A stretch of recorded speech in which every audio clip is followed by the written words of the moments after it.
Hi, welcome all to Lettuce Edu Tips. എല്ലാ PSC ഉദ്യോഗാർത്ഥികൾക്കും Lettuce Edu ടിപ്സിലേക്ക് സ്വാഗതം. നമ്മളിപ്പോൾ പ്രിപ്പയർ ചെയ്തുകൊണ്ടിരിക്കുന്നത് 10th level preliminary level examination ആണ്. അപ്പോൾ അതിന്റെ ഭാഗമായിട്ടാണ് ഡെയിലി ക്ലാസ്സുകൾ ഇങ്ങനെ പോയിക്കൊണ്ടിരിക്കുന്നത്. അപ്പോൾ അതിനിടയ്ക്ക് പലരും നമ്മളോട് ചോദിക്കാറുണ്ട്, SCERT ന്യൂ ചാപ്റ്റേഴ്സ് എടുത്തു തരുമോ ഇല്ലയോ എന്ന്. അപ്പം ഞാൻ ഓർത്ത ആഴ്ചയിൽ ഒരു 2-3 ദിവസം നമുക്ക് SCERTയും എടുക്കാം എന്ന് വിചാരിച്ച് SCERT എടുക്കുവാണ്. ഇപ്പൊ കഴിഞ്ഞ ദിവസം @ഫയർ ആൻഡ് സേഫോ അങ്ങനെ ഏതോ ഒരു അക്കൗണ്ടിൽ നിന്നാണ് മെസ്സേജ് ഇട്ടിട്ടുണ്ട്, വരുന്ന എക്സാമിനേഷൻ ഇപ്പൊ നടക്കുന്ന എക്സാമിനേഷനൊക്കെ പുതിയ SCERTയിൽ നിന്ന് ചോദ്യം വരുന്നുണ്ട് മിസ് എന്നൊക്കെ പറഞ്ഞ് ഇട്ടിട്ടുണ്ടായിരുന്നു. അപ്പൊ ഏതായാലും @ഫയർ ആൻഡ് സേഫ് ആ പേരെന്താണെന്ന് എനിക്ക് അറിയില്ല, അങ്ങനെ ഒരു അക്കൗണ്ടാണ്. ചിലപ്പോൾ ഒന്നുകിൽ എന്താ പറയുക, മക്കൾ ആരെങ്കിലും ഫോൺ യൂസ് ചെയ്യുന്നവരാണെങ്കിൽ പിള്ളേര് എന്താ ഫ്രീ ഫയർ ഗെയിമിന് വല്ല അഡിക്ഷൻ ആയതുകൊണ്ടാണോ എനിക്കറിയില്ല, അങ്ങനെ പിള്ളേരിട്ട അക്കൗണ്ട് ആണെന്ന് അറിയില്ല. എന്താണേലും @ഫയർ ആൻഡ് സേഫ് എന്ന് പറയുന്ന ആളാണ്. പേരൊന്ന് പറഞ്ഞാൽ കൊള്ളായിരുന്നു കേട്ടോ, ജസ്റ്റ് ഒന്ന് അറിയാൻ വേണ്ടി, അത്രയേ ഉള്ളൂ. നിങ്ങൾ ഡെയിലി കമന്റ് ഇടുന്ന കുറേ പേരെ ഞാൻ കണ്ടിട്ടില്ല എങ്കിലും നിങ്ങളെല്ലാവരും എനിക്ക് പരിചയക്കാരാണ്. പ്രത്യേകിച്ച് കുറേ പിള്ളേരുണ്ട് സ്ഥിരം കമന്റ് ഇടുന്നതാണ്, ഒരു അനു പിള്ള. അപ്പം ഞാൻ ആ കുട്ടി പേര് പറഞ്ഞേക്ക് പോലും ഞാൻ പേര് വിട്ടുപോയി, ഞാൻ അനു എന്ന് തന്നെയാണ് ഞാൻ വിചാരിക്കുന്നത്. അതുപോലെ ഗ്രീഷ്മ, ശരണ്യ, ഇങ്ങനെ പിന്നെ ഒരു റസീന, ഇങ്ങനെ കുറേ പേര് നമുക്കിങ്ങനെ ഡെയിലി ഇടുന്നവരുടെ പേര് എനിക്ക് നല്ല പരിചയമാണ്. ആ കമന്റ് കാണുമ്പോഴേ എനിക്ക് ഒരു പ്രത്യേക സന്തോഷം തോന്നും, കാരണം ഡെയിലി കാണുന്നത് കൊണ്ടാവാം. അപ്പോൾ @ഫയർ ആൻഡ് സേഫ് പറ്റുമെങ്കിൽ പേരൊന്ന് മെൻഷൻ ചെയ്യുക. അവിടെ നിൽക്കട്ടെ. ഇപ്പം നമ്മൾ ചെയ്യാൻ പോകുന്ന SCERT ആണ്. SCERT മാറിയ പുസ്തകങ്ങൾ നിങ്ങൾക്ക് അറിയായിരിക്കും. Standard 1, standard 3, standard 5, standard 7 and standard 9. അതായത് 1, 3, 5, 7, 9 ക്ലാസ്സുകളിലെ പുസ്തകങ്ങൾക്കാണ് മാറ്റം സംഭവിച്ചിരിക്കുന്നത്. ബാക്കിയൊക്കെ പഴയപടി തന്നെയാണ് ഇരിക്കുന്നത്. ഓക്കെ, അതായത് സ്റ്റാൻഡേർഡ് 2, 4, 6, 8, 10 അങ്ങനെ പഴയ ബുക്ക് തന്നെയാണ്. ബാക്കി ഇത്രയും ബുക്കുകളാണ്, ഇത്രയും സ്റ്റാൻഡേർഡുകളിലെ ബുക്കുകളാണ് മാറിയിരിക്കുന്നത്. ഇപ്പൊ നമ്മൾ ഇന്ന് ചെയ്യുന്നത് SCERT തന്നെയാണ്. പുതിയ SCERT പ്രകാരമുള്ള ഒരു ക്ലാസ് ആണ് ചെയ്യുന്നത്. സോ ക്ലാസ്സിലേക്ക് പോകാം. SCERTയുടെ ഈ ക്ലാസ്സിൽ നമ്മൾ ആദ്യം തന്നെ പഠിക്കുന്നത് സ്റ്റാൻഡേർഡ് 5th ആണ്. നിങ്ങൾ ഓർക്കും അയ്യേ 5ാം ക്ലാസ്സിലെ കാര്യമോ, പക്ഷെ അയ്യേ 5ാം ക്ലാസ്സിലെ കാര്യം എന്ന് പറയുന്നത് മാറ്റി വെക്കേണ്ടതല്ല. എക്സാമിനേഷന് ക്വസ്റ്റ്യൻ കിട്ടാൻ സാധ്യതയുണ്ട്. കാരണം നിങ്ങൾ എഴുതാൻ പോകുന്ന 10th level preliminary level examination ആണ്. ഇപ്പൊ 10th level preliminary level examination ആയതുകൊണ്ട് തന്നെ നിങ്ങൾക്ക് ഇവിടെ നിന്നൊക്കെ ക്വസ്റ്റ്യൻ കിട്ടിയേക്കാം. ഒരു വർഷം PSC 3ാം ക്ലാസ്സിലെ ഒരു പാഠഭാഗത്തു നിന്ന് വരെ ക്വസ്റ്റ്യൻ ചോദിച്ചിട്ടുണ്ട്. അപ്പൊ അതുകൊണ്ട് IA 5ാം ക്ലാസ് ആണോ എന്ന് വിചാരിക്കുന്നവര് IA 5ാം ക്ലാസ് അല്ല, നിങ്ങൾക്ക് വേണ്ട 5ാം ക്ലാസ് ആണ് ചെയ്യുന്നത്. ഓക്കെ, അപ്പൊ നമ്മൾ ഇവിടെ സയൻസ് ആണ് പഠിക്കുന്നത്. നിങ്ങൾക്ക് ഇതിനെ നാച്ചുറൽ സയൻസിന്റെ ഭാഗമായിട്ട് ഉൾപ്പെടുത്തി പഠിക്കാൻ പറ്റും. എങ്ങനെയെന്ന് ചോദിച്ചു കഴിഞ്ഞാൽ തന്നിരിക്കുന്ന സിലബസിനകത്ത് നാച്ചുറൽ സയൻസിനകത്ത് പരിസ്ഥിതിയെ കുറിച്ചൊരു ഭാഗം പഠിക്കാൻ അല്ലേ, അവിടെ ഉൾക്കൊള്ളിച്ച് പഠിക്കാൻ പറ്റുന്ന ഒരു ചാപ്റ്റർ ആണ് ഞാനിവിടെ ഇന്ന് സെലക്ട് ചെയ്തിരിക്കുന്നത്. അതായത് 5ാം ക്ലാസ്സുകാരുടെ സയൻസില് ചാപ്റ്റർ 1 ഒറ്റയല്ലൊരു ജീവിയും എന്നുള്ളതാണ് ഈ ചാപ്റ്ററിന്റെ പേര്. അപ്പൊ നമ്മൾ ചെയ്യുന്നത് സ്റ്റാൻഡേർഡ് 5ന്റെ സയൻസ് ചാപ്റ്റർ 1 ആണ്. ചാപ്റ്റർ 1 ഇങ്ങനെയാണ്, ഒറ്റയല്ലൊരു ജീവിയും എന്നുള്ളതാണ്. അപ്പൊ ഞാൻ ഈ ക്ലാസ് എടുത്തതിന് ശേഷം നിങ്ങൾ ഈ പുസ്തകം ഒന്ന് വായിച്ചു നോക്കണം. ഓടിച്ച് വായിച്ചാൽ മതി, കാരണം ക്ലാസ് എടുത്തു തന്നുകൊണ്ട് ജസ്റ്റ് ഒന്ന് വായിച്ചാൽ മതി. ഇമ്പോർട്ടൻ്റ് ആയിട്ടുള്ള എല്ലാ കാര്യങ്ങളും ഞാൻ ക്ലാസ് ആയിട്ട് തന്നെയാണ് എടുത്തു തരുന്നത്, അല്ലാതെ OBS സ്റ്റുഡിയോ വച്ചെടുക്കുകയല്ല ചെയ്യുന്നത്, ക്ലാസ് ആയിട്ട് എടുത്തു തരുവാണ്. ഇനി എവിടെ പുസ്തകം കിട്ടുമെന്ന് ചോദിച്ചാൽ ഒന്നില്ലെങ്കിൽ നിങ്ങൾക്ക് ഡയറക്റ്റ് നെറ്റിൽ നിന്നും ഡൗൺലോഡ് ചെയ്യാം. ഞാൻ അത്രയ്ക്കൊക്കെ ബുദ്ധിമുട്ടാണെന്നുണ്ടെങ്കിൽ ലെറ്റ്യൂസ് എഡ്യൂ ടിപ്സിന്റെ ആപ്പിൽ കയറുക. ആപ്പിൽ കയറിയിട്ട് ഫ്രീ സ്റ്റഡി മെറ്റീരിയൽ എന്നുള്ള ഭാഗത്ത് ഞാൻ ഈ പുസ്തകം അപ്ലോഡ് ചെയ്തിട്ടുണ്ട്, അവിടെ കിട്ടും കേട്ടോ. അപ്പൊ ഇന്ന് തന്നെ പറ്റുമെങ്കിൽ ആ പുസ്തകം എടുത്തിട്ട് ചാപ്റ്റർ 1 വായിച്ചിട്ടേ കിടന്ന് ഉറങ്ങാവുള്ളൂ. ഈ ക്ലാസ് കിട്ടിയെന്ന് പറഞ്ഞിരിക്കരുത്, ഒരു വട്ടം ഓടിച്ച് ഇങ്ങനെ പെട്ടെന്ന് നമ്മളിങ്ങനെ നോക്കി വായിക്കില്ലേ, അങ്ങനെ ഒന്ന് വായിച്ചേക്കണം. അപ്പൊ ഞാൻ പറഞ്ഞു ചാപ്റ്റർ 1 ഇങ്ങനെയാണ്, ഒറ്റയല്ലൊരു ജീവിയും. ഒറ്റയല്ലൊരു ജീവിയും എന്നുള്ളതാണ് ഈ ചാപ്റ്റർ. അപ്പൊ ഈ ചാപ്റ്റർ എന്തിനെ കുറിച്ചാണ് പറയുന്നതെന്ന് ആദ്യം പറയാം. അതാണ് ഞാൻ ഇത് പരിസ്ഥിതിയുടെ ഭാഗമായിട്ട് പഠിക്കാമെന്ന് പറഞ്ഞത്. ഈ ചാപ്റ്ററിൽ പറയുന്നത് ജീവികളും അവയുടെ ആവാസ വ്യവസ്ഥയും, അവരുടെ ആവാസ വ്യവസ്ഥയിൽ ഉൾപ്പെടെ അവരുടെ വാസസ്ഥലവും ആഹാര രീതിയെ കുറിച്ചുമൊക്കെയാണ് പറയുന്നത്. അതായത് ജീവികൾ, അവയുടെ വാസസ്ഥലം, ആഹാരം എന്നിവയെ കുറിച്ചാണ് ഈ ഭാഗത്തിൽ പറയുന്നത്. നമുക്കറിയാം ആഹാരത്തിന് വേണ്ടി എന്ത് ചെയ്യുന്നുണ്ട്, ജീവികൾ പരസ്പരം ആശ്രയിക്കുന്നുണ്ട് അല്ലെ. ആഹാരത്തിനായിട്ട് ജീവികൾ പരസ്പരം ആശ്രയിക്കുന്നു. അങ്ങനെ ആഹാരത്തിന് വേണ്ടി ജീവികൾ പരസ്പരം ആശ്രയിക്കുന്ന ഒരു പരസ്പര ബന്ധമുണ്ട്. ഈ പരസ്പര ബന്ധത്തെ വിളിക്കുന്നതാണ് ആഹാര ശൃംഖല ജാലം എന്ന് വിളിക്കും. ആഹാര ശൃംഖലാജാലം ഇതെന്താണെന്ന് മനസ്സിലാക്കി വെക്കണം. ആഹാര ശൃംഖലാജാലം അല്ലെങ്കിൽ നമുക്ക് ഇംഗ്ലീഷിൽ പറഞ്ഞു കഴിഞ്ഞാൽ എന്ത് പറയാം? ഫുഡ് വെബ് എന്ന് പറയാനായിട്ട് സാധിക്കും. അപ്പൊ ഇത്രയും കാര്യങ്ങൾ മനസ്സിലാക്കുക. ജീവികൾ ആഹാരത്തിന് വേണ്ടി പരസ്പരം ആശ്രയിക്കുന്നു. അപ്പൊ ഇങ്ങനെ ആശ്രയിക്കുന്ന ഈ ഒരു പരസ്പര ബന്ധത്തെ എന്ത് വിളിക്കും? ആഹാര ശൃംഖലാജാലം എന്ന് വിളിക്കും. നമുക്കറിയാവുന്ന കാര്യങ്ങളാണ്. സാധാരണയായിട്ട് നമ്മൾ നമ്മുടെ ചുറ്റും കാണുന്നതാണ്. ഇപ്പൊ നമ്മുടെ വീട്ടില് ഒരു കോഴി ഉണ്ടെന്നുണ്ടെങ്കിൽ കോഴി തിന്നുന്ന എന്തിനെയായിരിക്കും? കോഴി ചെറു പ്രാണികള്, പുൽച്ചാടി, പുഴു, അതുപോലെ മണ്ണിൽ കിടക്കുന്ന ചെറിയ ചെറിയ പ്രാണികള് നമ്മൾ കൊടുക്കുന്ന കൈത്തീറ്റയല്ല ഉദ്ദേശിക്കുന്നത്, അല്ലാതെ പ്രകൃതിയിൽ നിന്ന് അവർ ഭക്ഷിക്കും. ഈ പുഴുവും പുൽച്ചാടിയൊക്കെ എന്ത് തിന്നും? ഏതെങ്കിലും പുല്ലോ മറ്റു കാര്യങ്ങളോ ആയിരിക്കും അവർ ഭക്ഷിക്കുന്നത്. ഓക്കെ, ആഹാര ശൃംഖലാജാലത്തിൽ നമ്മൾ പറഞ്ഞു സാധാരണഗതിയിൽ എന്താണ്? പുല്ല് അല്ലെ? പുല്ലെന്ന് പറയുന്നത് ഹരിതസസ്യത്തിന് ഉദാഹരണമാണ്. അപ്പം ഈ പുല്ല് തിന്നുന്നത് ഒരു പുൽച്ചാടിയോ അല്ലെങ്കിൽ പുഴുവോ ആണെന്നിരിക്കട്ടെ. അപ്പൊ പുല്ല് പുൽച്ചാടി തിന്നുന്നു. ഈ പുൽച്ചാടിയെ ആര് തിന്നുന്നു? ഈ പുൽച്ചാടിയെ ഒരു കോഴി തിന്നുന്നു. ഈ കോഴിയെ ആർക്ക് തിന്നാം? ഈ കോഴിയെ നമുക്ക് തിന്നാം, ആർക്കും തിന്നാം. അല്ലെ, ഇവിടെ കുറുക്കൻ തിന്നട്ടെ. ഇവിടെ കുറുക്കൻ തിന്നുന്നു. കുറുക്കനെ ആര് തിന്നും? കുറുക്കനെ കഴുകൻ തിന്നും. കണ്ടോ? അപ്പൊ ഇതൊരു ഫുഡ് ചെയിൻ ആണ്. ആക്ച്വലി ഒരു ഫുഡ് ചെയിൻ ആണ്. അപ്പൊ ഇതുപോലെ ജീവികള് ഇപ്പൊ ഈ പുൽച്ചാടി പുല്ലിനെ ആശ്രയിക്കുന്നു, അതുപോലെ കോഴി പുൽച്ചാടിയെ ആശ്രയിക്കുന്നു. ഇനി പുൽച്ചാടി മാത്രമല്ല പുല്ല് തിന്നുക, പുഴുവിന് വേണമെങ്കിൽ എന്ത് തിന്നാം? പുല്ല് തിന്നാം, അല്ലെ? കോഴിക്ക് പുൽച്ചാടിയെ മാത്രമല്ല, കോഴി പുഴുവിനെ തിന്നും, പുൽച്ചാടിയും തിന്നും, മറ്റ് ഇഴജന്തുക്കളെ, പഴുതാര അങ്ങനെയുള്ള സാധനങ്ങളെയൊക്കെ തിന്നും. അങ്ങനത്തെ സാധനങ്ങളെയൊക്കെ എന്ത് ചെയ്യുന്നുണ്ട്? കോഴി തിന്നും. അപ്പൊ ഇങ്ങനെ ജീവികൾ അവരുടെ ആഹാരത്തിന് വേണ്ടി പരസ്പരം ആശ്രയിക്കുന്ന ആ ഒരു പരസ്പര ബന്ധത്തെ വിളിക്കുന്ന പേരാണിതാ ഫുഡ് വെബ് അല്ലെങ്കിൽ ആഹാര ശൃംഖലാജാലം. അപ്പൊ ഈ ആഹാര ശൃംഖലാജാലം നമ്മൾ കരയിൽ മാത്രമല്ല കാണുന്നത്, നമുക്കിത് വെള്ളത്തിലും അതായത് കടലിലും കാണാനായിട്ട് സാധിക്കും. അതിന് ഉദാഹരണമായിട്ട് പറയുന്നതാണ് പ്ലവകങ്ങള്. നമ്മൾ കടലിലെ വെള്ളത്തിലൊക്കെ പ്ലവകങ്ങൾ കാണും, അല്ലെ? ഈ പ്ലവകങ്ങൾ ആര് തിന്നും? എന്താ പ്ലവകങ്ങൾ? പ്ലവകം എന്താണെന്ന് SCERT പുസ്തകത്തിൽ വൃത്തിയായിട്ട് പറഞ്ഞിട്ടുണ്ട്. അതിന്റെ ഡെഫിനിഷൻ ഇങ്ങനെയാണ് തന്നിരിക്കുന്നത്: ജലാശയങ്ങളിൽ സ്വതന്ത്രമായി ഒഴുകി നടക്കുന്ന ചെറു സസ്യങ്ങളാണ് പ്ലവകങ്ങൾ. ജലാശയത്തില്, അതായത് സമുദ്രത്തിലോ അല്ലെങ്കിൽ മറ്റ് ജലാശയങ്ങളിലോ സ്വതന്ത്രമായി ഒഴുകി നടക്കുന്ന ചെറു സസ്യങ്ങളെ വിളിക്കുന്നതാണ് എന്താ? പ്ലവകങ്ങൾ. പ്ലവകങ്ങള് ആര് തിന്നും? പ്ലവകങ്ങള് ആർക്ക് തിന്നാം? ചെറുമീനുകൾ തിന്നും എന്ന് വിചാരിക്കുക. അല്ലെങ്കിൽ ആമയോ ചെറുമീനോ എന്തെങ്കിലും എന്ത് ചെയ്യുന്നു? പ്ലവകങ്ങൾ ഭക്ഷിക്കുന്നു. ചെറുമീനിനെ എന്ത് ചെയ്യും? ഇടത്തരം മത്സ്യങ്ങളായിട്ടുള്ള അയല, ചാള, വറ്റ അതുപോലുള്ളവര് കഴിക്കുന്നു, അല്ലെ? ഇടത്തരം മത്സ്യങ്ങള് കഴിക്കുന്നു. ഈ ഇടത്തരം മത്സ്യങ്ങളെ ആര് ഭക്ഷണമാക്കുന്നു? സ്രാവ് പോലെയുള്ള വമ്പൻ മത്സ്യങ്ങൾ ഭക്ഷണമാക്കുന്നു. അപ്പൊ നമുക്ക് ഇതുപോലെയുള്ള ആഹാര ശൃംഖലാജാലം എവിടെയും കാണാൻ സാധിക്കും, കടലിലും നമുക്ക് കാണാൻ സാധിക്കുമെന്ന് മനസ്സിലാക്കുക. പ്ലവകങ്ങൾ ജസ്റ്റ് മനസ്സിലാക്കണം. അതൊരു ഡെഫിനിഷനായിട്ട് തന്നിരിക്കുന്നത് കൊണ്ട് തീർച്ചയായിട്ടും ചിലപ്പോൾ പരീക്ഷകളിൽ ചോദിക്കാൻ സാധ്യതയുണ്ട്. അപ്പോൾ ഓർത്ത് വെക്കുക, ജലാശയങ്ങളിൽ സ്വതന്ത്രമായി ഒഴുകി നടക്കുന്ന ചെറു സസ്യങ്ങളെ വിളിക്കുന്ന പേരാണ് എന്താ? പ്ലവകങ്ങൾ. അപ്പൊ ഈ സമുദ്രം എന്ന ആവാസ വ്യവസ്ഥയിലെ ഉൽപാദകരാണ് പ്ലവകങ്ങള്. കരയിലെ ഉൽപാദകരാണ് പുല്ല് അല്ലെങ്കിൽ എന്ത് വിളിക്കാം? ഹരിത സസ്യങ്ങള്. എന്ന് പറഞ്ഞതുപോലെ സമുദ്രത്തിലെ ഉൽപാദകരാണ് ആരെന്ന് പറയുന്നത്? പ്ലവകങ്ങൾ എന്ന് പറയുന്നത്. ഇവിടുന്ന് നമുക്ക് മനസ്സിലായി എല്ലാ ഫുഡ് ചെയിനും അല്ലെങ്കിൽ എല്ലാ ആഹാര ശൃംഖലാജാലവും അല്ലെങ്കിൽ എല്ലാ ഫുഡ് വെബും ഉണ്ടാകുന്ന എന്തിൽ നിന്നാണ്? ഹരിത സസ്യങ്ങളിൽ നിന്നാണ്, അല്ലെ? കരയിലെ കാര്യമാണെങ്കിൽ പുല്ലാണ് നമ്മൾ ഉൽപാദകരായിട്ട് കണ്ടത്. സമുദ്രത്തിലാണെങ്കിൽ നമ്മൾ പ്ലവകങ്ങളെ കണ്ടു. അപ്പൊ ഹരിത സസ്യങ്ങളാണ് എല്ലാ ആഹാര ശൃംഖലയിലെയും എന്തെന്ന് പറയുന്നത്? ആരംഭകര്. അല്ലെങ്കിൽ എല്ലാ ആഹാര ശൃംഖലകളും ആരംഭിക്കുന്നത് എവിടുന്നാണ്? ഹരിത സസ്യങ്ങളിൽ നിന്നാണ്.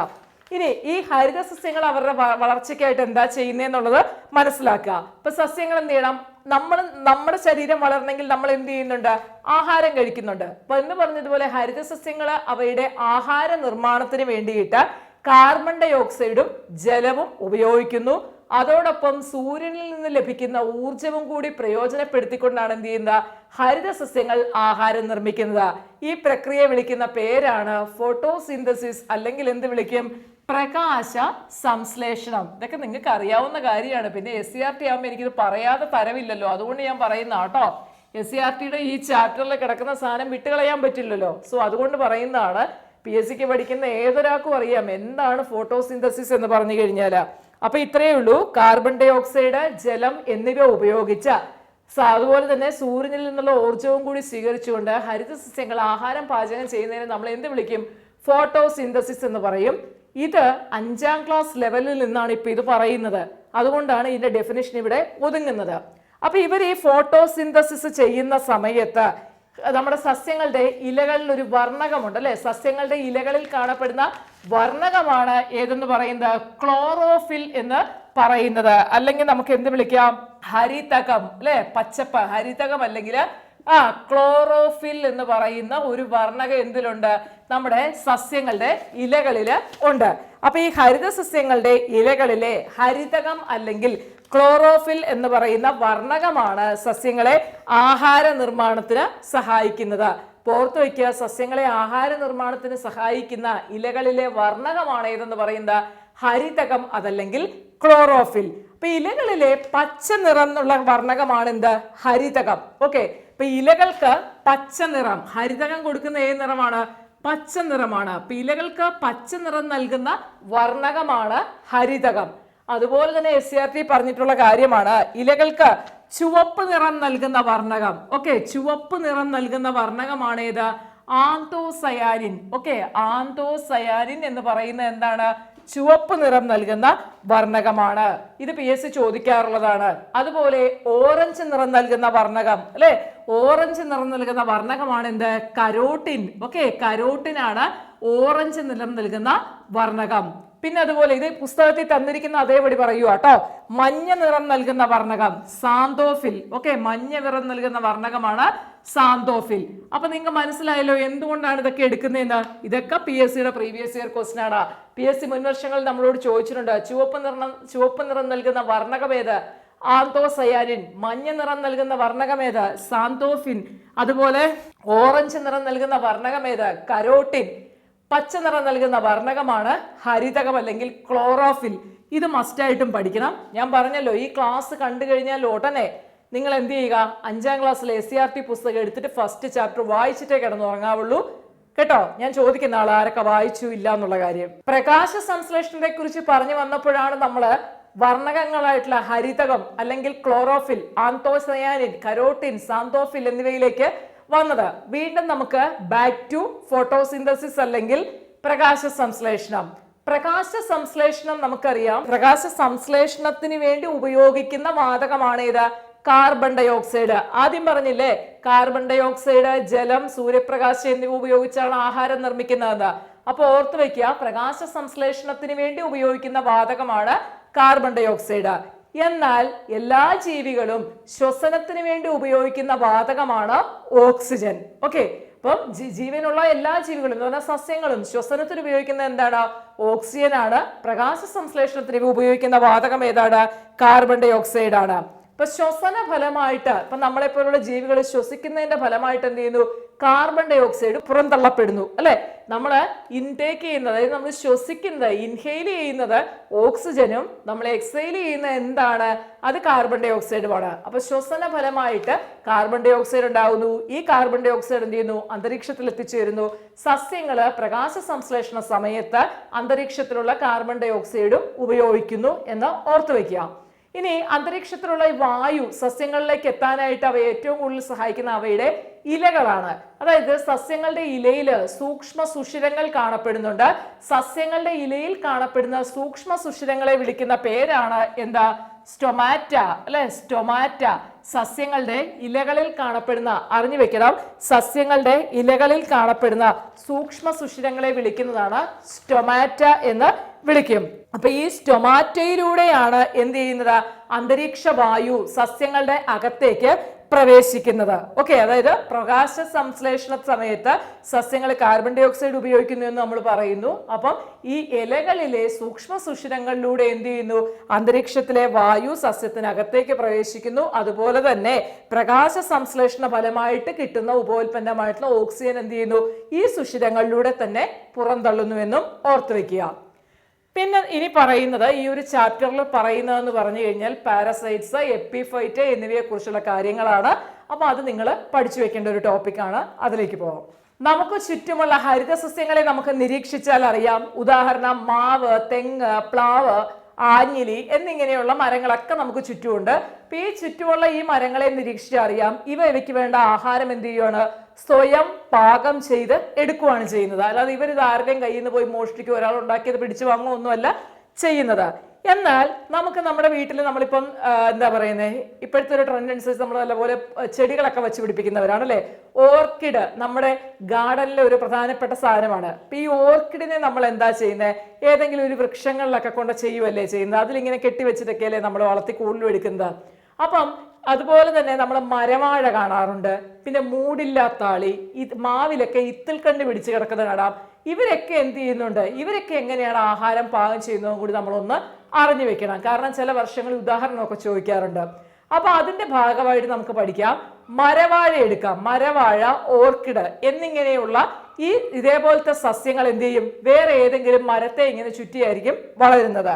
ഇപ്പൊ മരവാഴ നമ്മൾ കാണാറുണ്ട്.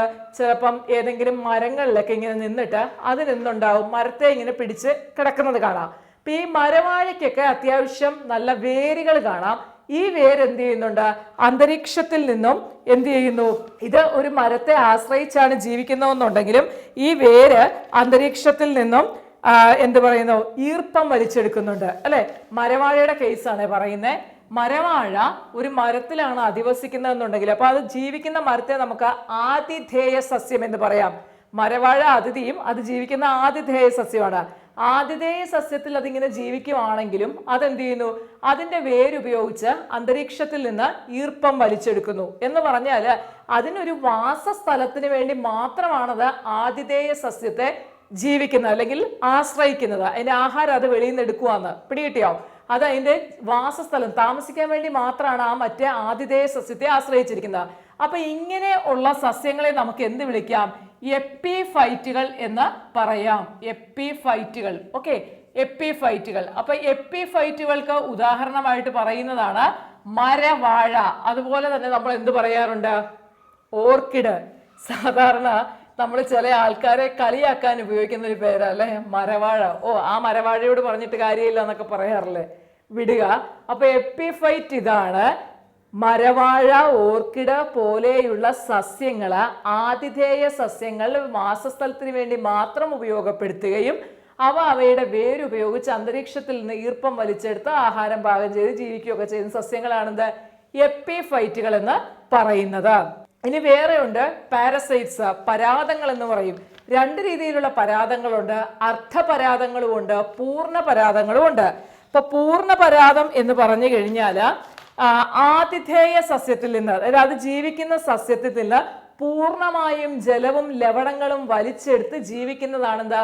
പൂർണ്ണ പരാദം, അല്ലെങ്കിൽ നമുക്ക് ടോട്ടൽ പാരസൈറ്റ്സ് എന്ന് പറയാം. പൂർണ്ണ പരാദങ്ങൾ. പൂർണ്ണ പരാദം എന്ന് പറഞ്ഞു കഴിഞ്ഞാൽ ഉദാഹരണമാണ് എന്താ? മൂടില്ലാത്താളി. മൂടില്ലാത്താളിയൊക്കെ എല്ലാവർക്കും അറിയായിരിക്കും അല്ലെ. അറിയാത്തവരൊന്നും ആരും കാണത്തില്ല. മൂടില്ലാത്താളി. ഇപ്പൊ മൂടില്ലാത്താളി പോലെയുള്ള സസ്യങ്ങള് അത് ജീവിക്കുന്ന ആതിഥേയ സസ്യത്തിൽ നിന്നും ജലവും ലവണവും പൂർണ്ണമായിട്ട് വലിച്ചെടുക്കുന്നു. അതായത് മറ്റവനെ പൂർണ്ണമായും ചൂഷണം ചെയ്താണ് ഇത് ജീവിക്കുന്നത്. അതാണ് എന്താ? പൂർണ്ണ പരാദം. ഇനി അല്ലാത്തതുണ്ട്. ഞാൻ പറഞ്ഞു അർദ്ധപരാദമുണ്ട്. അർദ്ധപരാദം എന്ന് പറഞ്ഞു കഴിഞ്ഞാൽ പാതി ആശ്രയിക്കുകയാണ് ചെയ്യുന്നത്. ഓക്കെ, അർദ്ധപരാദങ്ങള്. അതായത് നമ്മൾ കാണാറുണ്ട് നമ്മുടെ മാവിലൊക്കെ എന്ത് ചെയ്യും? ഇത്തിൽ കണ്ണി പടർന്നു കിടക്കുന്നത് കാണാറുണ്ട് അല്ലെ. അതായത് ആതിഥേയ സസ്യങ്ങളിൽ നിന്ന് എന്ത് ചെയ്യുന്നുണ്ട്? ജലവും ലവണവും വലിച്ചെടുത്തിട്ട് സ്വയം ആഹാരം നിർമ്മിച്ച് കഴിക്കുന്നവരാണ് ആര്? ഈ അർദ്ധപരാദം. ഫോർ എക്സാമ്പിൾ, ഇത്തിൽ കണ്ണി മാവിലാണെന്നുണ്ടെങ്കിൽ ആ മാവിൽ നിന്ന് ലവണങ്ങളും ജലവും വലിച്ചെടുത്തിട്ട് ഇവൻ എന്ത് ചെയ്യും? അവൻ സ്വയം ആഹാരം ഉണ്ടാക്കി കഴിക്കുന്നു. അതാണ് അർദ്ധപരാദം. അർദ്ധപരാദത്തിന് ഉദാഹരണമാണ് ഇത്തിൽ കണ്ണി. ഓക്കെ, അർദ്ധപരാദത്തിന് ഉദാഹരണം ഇത്തിൽ കണ്ണി. പൂർണ്ണപരാദം എന്ന് പറഞ്ഞു കഴിഞ്ഞാൽ ആതിഥേയ സസ്യത്തിൽ നിന്ന് പോഷകങ്ങൾ മുഴുവൻ വലിച്ചെടുക്കുക ചെയ്യുന്നത്. ഇവന് ആഹാരം ഉണ്ടാക്കാൻ കഴിയില്ല. മൂടില്ലാത്താളി എന്ന് പറഞ്ഞാൽ സ്വയം ആഹാരം ഉണ്ടാക്കൂല, മറ്റവന്റെ ഉണ്ടാക്കിയവന്ന് എടുത്ത് കഴിക്കുന്നു. അതാണ് എന്താ? പൂർണ്ണപരാദം. അപ്പൊ ഇത്രയും കാര്യങ്ങളാണ് ഈ ഒരു ചാപ്റ്ററിലുള്ളത്. ഞാൻ പറഞ്ഞു ഇത് നമുക്ക് പഠിക്കേണ്ടത് നാച്ചുറൽ സയൻസിനകത്ത് പരിസ്ഥിതിയുമായി ബന്ധപ്പെടുത്തി പഠിക്കേണ്ട ചാപ്റ്ററാണ്. അതുകൊണ്ടാണ് നമ്മളിത് പറഞ്ഞത്. ഇവിടെ എന്തെല്ലാം കാര്യങ്ങൾ ഇമ്പോർട്ടൻ്റ് ആയിട്ട് നോക്കണം എന്ന് പറഞ്ഞു കഴിഞ്ഞാൽ ആഹാര ശൃംഖല ജാലം എന്താണെന്ന് മനസ്സിലാക്കുക, പ്ലവകങ്ങളുടെ ഡെഫിനിഷൻ പഠിക്കുക, പിന്നെ സസ്യങ്ങളുടെ കാണപ്പെടുന്ന സ്റ്റൊമാറ്റ പറഞ്ഞു, ഇലയിലെ സുഷിരങ്ങളുടെ പേര് സ്റ്റൊമാറ്റയാണെന്ന് പഠിച്ചു വെക്കുക. പിന്നെന്താ പറഞ്ഞത്, വർണ്ണകങ്ങള് ഏതൊക്കെയാ, ഹരിതകം, ആന്തോസയാനിൻ, കരോട്ടിൻ, സാന്തോഫിൽ, ഇവ പഠിക്കുക. അതുപോലെ എപ്പിഫൈറ്റുകൾ, പൂർണ്ണപരാതങ്ങൾ അല്ലെങ്കിൽ ടോട്ടൽ പാരസൈറ്റ്സ്, അർത്ഥപരാതങ്ങൾ, അതല്ലെന്നുണ്ടെങ്കിൽ നമുക്ക് ഇവരെ എന്ത് വിളിക്കാം, സെമി പാരസൈറ്റ്സ്. ഇത്രയും കാര്യങ്ങളാണ് ഈ ചാപ്റ്ററിൽ പഠിക്കാനുള്ളത്. അപ്പം ഇനി വേറൊരു സജഷൻ ചോദിച്ചോട്ടെ, SCERT ഞാൻ ഇങ്ങനെ ക്ലാസ് എടുത്ത് തരുന്നതാണോ നിങ്ങൾക്ക് യൂസ്ഫുൾ, അല്ലാതെ OBS സ്റ്റുഡിയോ വെച്ചിട്ട് ഞാനത് വായിച്ചു വിടുന്നതാണോ നിങ്ങൾക്ക് താല്പര്യം, ഏതാന്ന് വെച്ചാൽ കമന്റ് ചെയ്യുക. സത്യം പറഞ്ഞാൽ എനിക്ക് എളുപ്പം മറ്റേ സാധനമാണ്, അത് വെച്ച് വായിച്ചു വിടുന്നത്. കാരണം വലിയ സ്ട്രെയിൻ ഒന്നുമില്ല, കുത്തിയിരുന്ന് പ്രധാനപ്പെട്ട പോയിന്റ്സ് ഇതുപോലെ എഴുതിക്കൊണ്ട് വരേണ്ട കാര്യമില്ല. കാരണം ഞാൻ ഇതിനു മുമ്പ് എടുത്തിട്ടുള്ളതല്ല. അപ്പൊ സ്കൂളിൽ നമ്മൾ പല പല വർഷം പഠിപ്പിക്കുന്ന ഒരു ടീച്ചർ ഇത് ബൈഹാർട്ടായിരിക്കും, എനിക്ക് ഈ ചാപ്റ്റർ ബൈഹാർട്ടല്ല. അതുകൊണ്ടാണ് ഇമ്പോർട്ടൻറ്റ് പോയിന്റ്സ് ഞാൻ ഇതിലേക്ക് എഴുതിയെടുത്തിട്ട് പഠിപ്പിക്കുന്നത്. അപ്പം അല്ലാതെ മറ്റേ OBS വായിച്ചു വിടുന്നതാണോ ഈസി, ഇതാണോ നോക്കുക. ഈ മെത്തേഡിൽ പഠിക്കുമ്പോൾ ഒരു കാര്യം, മറ്റേത് പഠിച്ചാലും പഠിക്കണം, ഇന്ന് തന്നെ എന്ത് ചെയ്യുക, ഈ 5ാം ക്ലാസ്സിലെ ഫസ്റ്റ് ചാപ്റ്റർ വായിച്ചിട്ടേ കിടന്നുറങ്ങാവുള്ളൂ. കുത്തിയിരുന്നൊന്നും വായിക്കേണ്ട, ജസ്റ്റ് ഇങ്ങനെ ഓടിച്ച് വിട്ട് വായിച്ചാൽ മതി. കാരണം ഇതിപ്പോ ഈ ക്ലാസ്സും കേട്ടോ അതൊരു വട്ടം വായിക്കുകയും ചെയ്യുമ്പോൾ അതും മതി കേട്ടോ. പിന്നെ നിങ്ങൾ എഴുതുന്ന നോട്ട്ബുക്കിനകത്ത് പ്ലവകങ്ങൾ എന്താണെന്നുണ്ടാവണം, വർണ്ണകങ്ങൾ 4 ഉണ്ടാവണം. പിന്നെന്താ വേണ്ടേ, എപ്പിഫൈറ്റുകള്, പൂർണ്ണപരാതം, അർത്ഥപരാതം. ഇത് എൻ്റെ എക്സാമ്പിൾസ് പഠിച്ചു വെക്കണം, ഇതിന്റെ ഉദാഹരണം ഏതാന്ന് പഠിച്ചു വെക്കുക. സ്റ്റൊമാറ്റയും ഉണ്ടാവണം. ഇത്രയും കാര്യങ്ങൾ മതി നിങ്ങളുടെ ബുക്കിൽ. ഓക്കെ, അപ്പൊ നമുക്കിനി അടുത്ത സെഷനിൽ കാണാം. Thank you.